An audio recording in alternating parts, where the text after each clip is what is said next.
Welcome to Great Talking Entertainment. I'm your host, KJ, and this is the podcast where I review movies and TV shows from all your favorite superheroes, including Marvel Comics, DC Comics, and much more.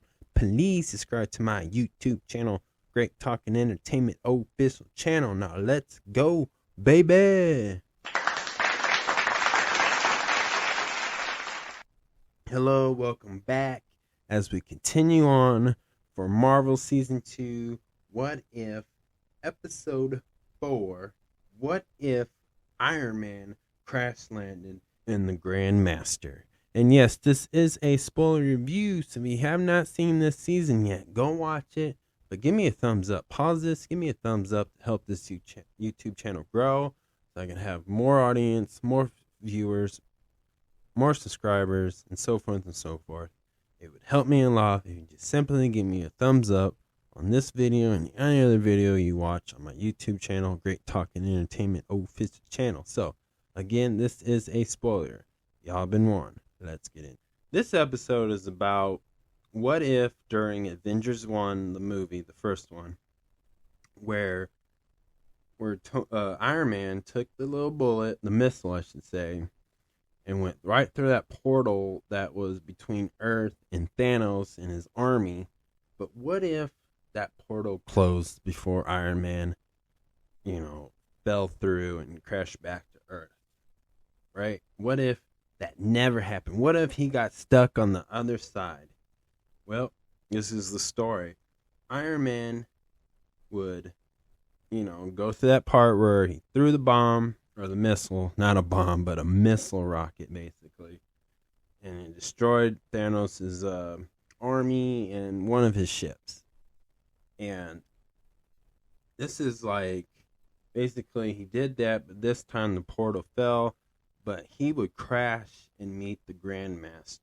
And it's the same planet where, you saw Thor Ragnarok. This is where Thor and Hulk were there, right? But imagine that it's the same event, but take away Thor and Hulk. This would be Iron Man meeting all the other characters that we see. So we get this like race car story / a little bit, it feels like Mad Max and Mario Kart and Tron and any type of like race car story. This is an action pack.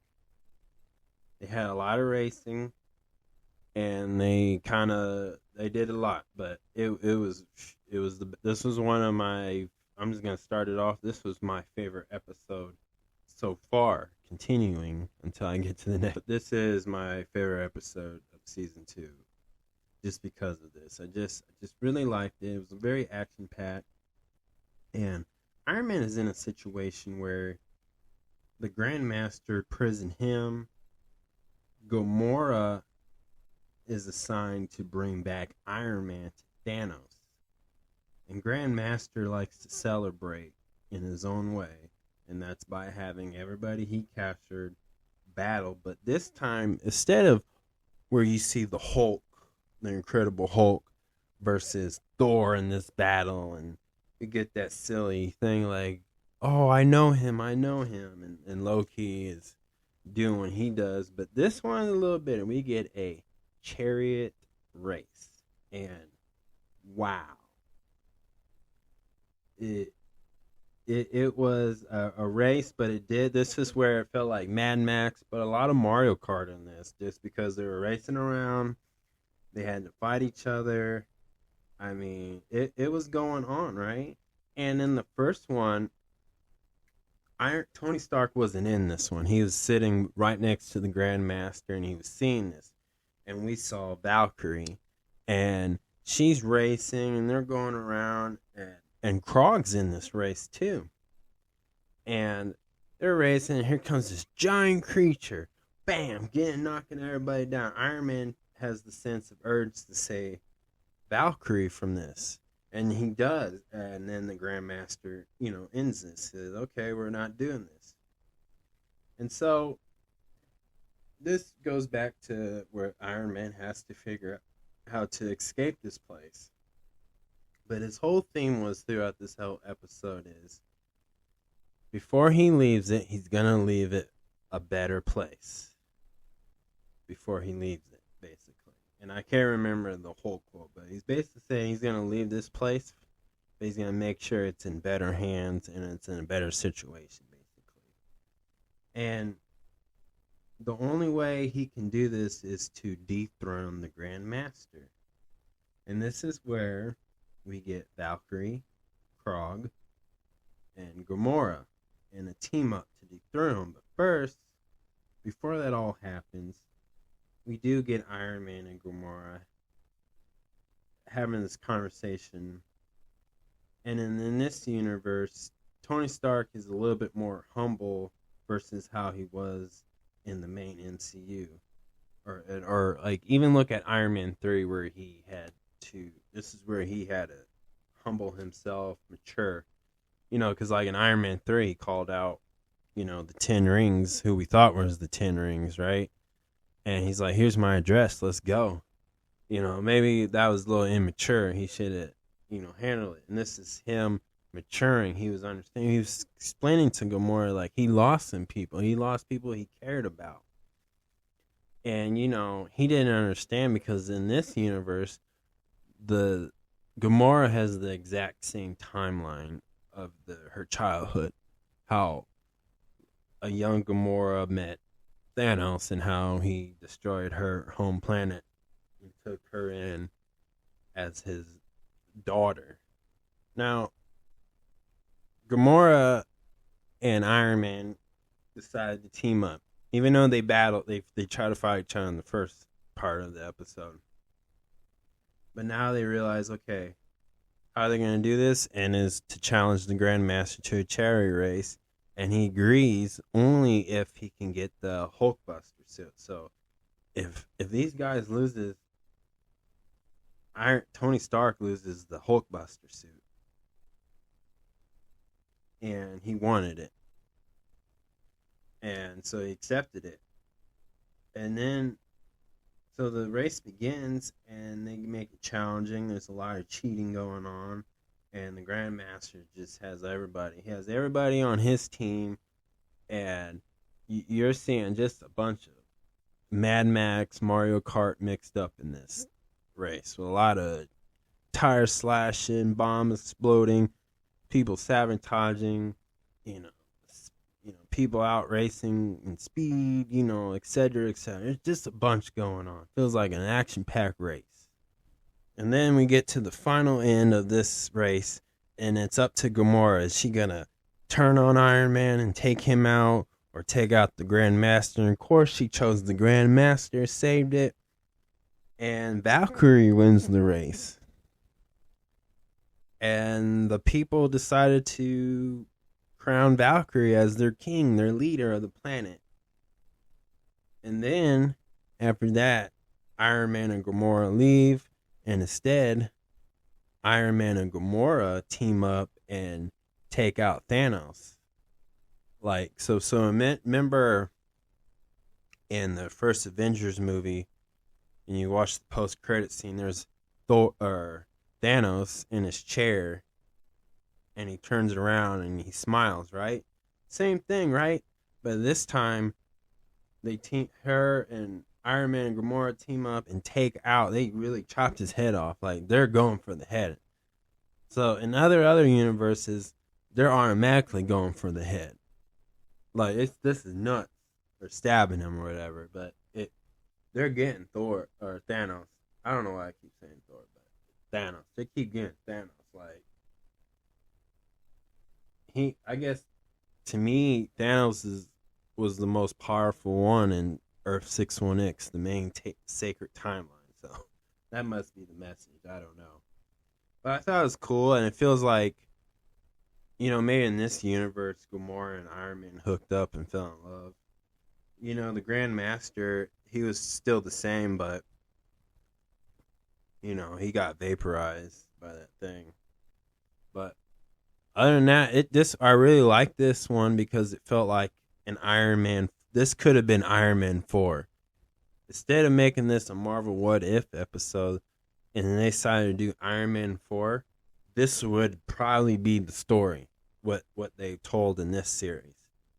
Like, because Iron Man would have pretty much done everything in Earth as far as battles. Not everything, I'd say, but we got the topic of Iron Man, you know, taking back the company of his parents, becoming Iron Man. So the origin story.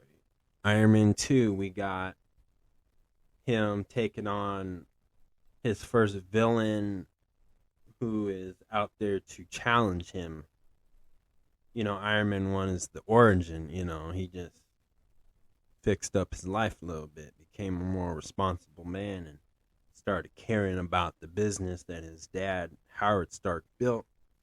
And again, Iron Man 2 was his first villain. Iron Man 3 was like watching him humble and grow and mature and change for the better. So he's already, and if you want to be more particular about in Iron Man 3, he stopped like what we thought was the Ten Ring group, but it wasn't. But he stopped it. He stopped, cleaned up his past. We saw him face the villain where it was like supernatural powers in a sense, even though it was all made by science and stuff to regrow somebody's body part, like an arm or a limb, whatever it could be, So so he kind of, in the sense, the character Iron Man, it's with 3 movies, the trilogy, he did everything he could do on planet Earth in that sense of that story. But if they decided to do Iron Man 4, this episode would have been the whole movie of Iron Man 4 if they did that in phase 1, 2, 3, or 4, or 5. It didn't matter. That would probably be it. He would have to go face, more. He needed a character besides Thanos, of course, from outer space. He needed to go fly in outer space at some point with the Iron Man suit, or make an Iron Man suit built for space, like a rocket ship. But this would have been it in the sense of it, like. And so I'm kind of glad that they gave us that in this series, because this is what, like I said, this is why it was my favorite, because it felt like this could have been Iron Man 4 if they did it. But obviously they're not doing Iron Man 4. But it was just, that's why I loved this episode so much. I feel like that's how Robert Downey Jr. would have done this. Obviously the same actor, I forget the actor's name, I apologize, but it's the same actor who plays the Grandmaster in Thor 3. And the Gamora, I don't think that was the same actor who played Gamora who voiced her in this, but I could be wrong. But anyway, it doesn't matter. But I think this would have been it. This is how they would mash up, and it would have been cool. Now, did it have to be where Tony Stark got stuck in that portal? No, I'm sure in the main MCU, it would have been slightly different. But I think in my mind, if he did, then I would think Gamora and Nebula would have been sent out to go get Iron Man. But why would he go to outer space? I think the idea was because, like Iron Man 3, he was traumatized by the whole experience. Like, this was his first time seeing what he didn't see Thanos per se, but he had the vision. He had the idea of it, but he would have saw it. Like, he knew somebody of Thanos existed, because he never encountered aliens, species come down to Earth and wreck everything up. So he was traumatized by it. And with all that being said, it's basically like, if you want to add Age of Ultron trauma, like, he was really messed up. But because you remember Iron Man 3, he'd be doing something and then something triggers him, right? And that was the whole thing about it. And so if they did Iron Man 4, right, this episode would have showed evidence that, okay, he would have gone out to outer space and confronted Thanos without the Avengers, is what I'm trying to get at. He would have done that. But I think, obviously, Marvel Studios went a different route, obviously. Went to how we seen Avengers Infinity War and Endgame. You know, he went to outer space, yes, but with Doctor Strange and Spider-Man and the Guardian of the Galaxies and all that. He met all of them, right? But then just imagine they met differently in Iron Man 4. I think it would have went down something like this. And they probably would have had the Grandmaster in there again. I think this is what you would do. Like, it would be more of him on the quest to find Thanos. Like, yes, his first stop, he wasn't going to find Thanos on the first try, but maybe where the Grandmaster was at, maybe somebody within there would have known how to find Thanos. And maybe if that happened, maybe there would have been a spy, something to indicate Thanos that, hey, Iron Man is not on Earth, he's coming for you. Then he would have sent his two daughters, Gamora and Nebula. That's why I like this episode so much, because I think this would have been the thing. But that's how I would think about how that would work out. And that's how this episode got me thinking. So, and that's why I really liked it, because it's like, okay, you got to look, when you watch this series and you're trying to connect this to the main MCU. So just think everything that did not happen in the main MCU is happening in a different multiverse. So it's there, and obviously we don't have a Thanos is dead in the main MCU, but maybe this is a story for Ironheart to do. Maybe this is her story in the future, one of her stories. Who knows? So that's just my opinion about it. But again, as far as this episode goes, it was really cool to see Iron Man and Gamora.